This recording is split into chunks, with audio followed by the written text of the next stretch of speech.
Are you looking for professional training in forensic mental health?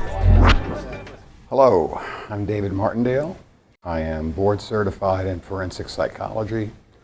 Most of my work is in the field of child custody evaluation, and more specifically, reviewing work done by others who have performed child custody evaluations. One of the things that we'll be covering throughout, as opposed to as a separate topic, is ethical issues.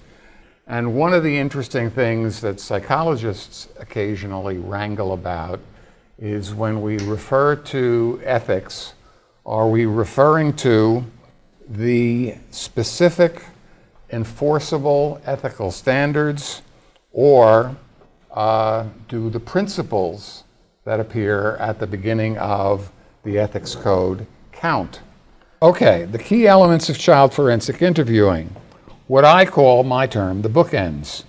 What's happening at each end of this thing?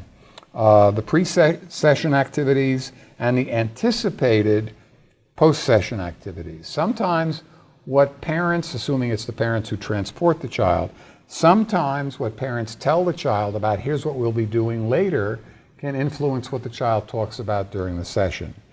Don't want to know much about history. Again, I've already talked about this, that for the most part, judges want to know who you are, your strengths and deficiencies, not how you got to be that way.